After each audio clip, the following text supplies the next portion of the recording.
Hi ಸ್ನೇಹಿತರೆ, ನಿಮ್ಮೆಲ್ಲರಿಗೂ ಮಾಲತಿ ಕಿಚನ್ಸ್ಗೆ ಸ್ವಾಗತ. ಇವತ್ತು ನಾನು ನಿಮಗೆ ಮಕ್ಕಳಿಗೋಸ್ಕರ ವೆಜಿಟೇಬಲ್ ಉಪ್ಮಾ ಮಾಡೋದು ಹೇಗೆ ಅಂತ ಹೇಳ್ಕೊಡ್ತೀನಿ.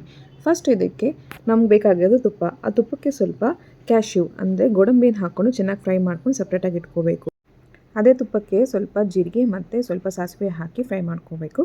ಮತ್ತು ಒಂದು ಚಿಕ್ಕದಾದ ಈರುಳ್ಳಿ ಕಟ್ ಮಾಡಿಕೊಂಡು ಅದನ್ನು ಹಾಕಿ ಫ್ರೈ ಮಾಡ್ಕೋಬೇಕು. ಅದ್ರ ಜೊತೆಗೆ ಸ್ವಲ್ಪ ಕರಿಬೇವು ಹಾಕ್ಕೋಬೇಕು. ಅವೆಲ್ಲ ಹಾಕಿ ಚೆನ್ನಾಗಿ ಮಿಕ್ಸ್ ಮಾಡಾದ್ಮೇಲೆ ಸ್ವಲ್ಪ ತುರಿದಿರೋ ಕ್ಯಾರೆಟು ಮತ್ತು ಚಿಕ್ಕದಾಗಿ ಕಟ್ ಮಾಡಿರೋ ಕ್ಯಾಪ್ಸಿಕಮ್ ಹಾಕ್ಕೊತೀನಿ. ಬಟಾಣಿ ಕೂಡ ಹಾಕ್ಕೋಬೋದು.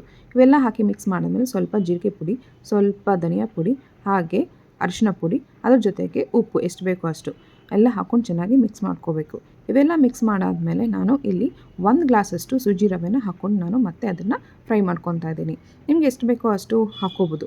ಮತ್ತು ಅದ್ರ ಜೊತೆಗೆ ನಾನು ಸ್ವಲ್ಪ ತುರಿದಿರೋ ತೆಂಗಿನಕಾಯಿ ಕೂಡ ಹಾಕ್ಕೊಂಡು ನಾನು ಚೆನ್ನಾಗಿ ಮಿಕ್ಸ್ ಮಾಡ್ಕೊತಾ ಇದ್ದೀನಿ. ಅದಕ್ಕೆ 1 ಗ್ಲಾಸ್ ರವೆಗೆ ನಾನು 3 ಗ್ಲಾಸಷ್ಟು ನೀರನ್ನು ಹಾಕ್ಕೊತಿದ್ದೀನಿ. ಹಾಕ್ಕೊಂಡು ಚೆನ್ನಾಗಿ ಬಾಯ್ಲ್ ಮಾಡ್ಕೋಬೇಕು. ಇದ್ರ ಜೊತೆಗೆ ನಾನು ಕಟ್ ಮಾಡ್ಕೊಂಡಿರುವ ಕೊತ್ತಂಬರಿ ಸೊಪ್ಪನ್ನು ಕೂಡ ಹಾಕ್ಕೊಂಡು ನಾನು 5 ನಿಮಿಷವರೆಗೂ ನಾನು ಅದನ್ನು ಚೆನ್ನಾಗಿ ಬೇಯಿಸ್ತೀನಿ. ಈ ಬೇಯಿಸಾದ್ಮೇಲೆ ನಿಮಗೆ ವೆಜಿಟೇಬಲ್ ಉಪ್ಮಾ ಅನ್ನೋದು ರೆಡಿ ಆಗುತ್ತೆ. ಈ ವಿಡಿಯೋ ನಿಮ್ಗೆ ಇಷ್ಟ ಆಗಿದ್ರೆ ಲೈಕ್, ಶೇರ್ ಆ್ಯಂಡ್ ಸಬ್ಸ್ಕ್ರೈಬ್ ಮಾಡ್ಕೊಳ್ಳಿ.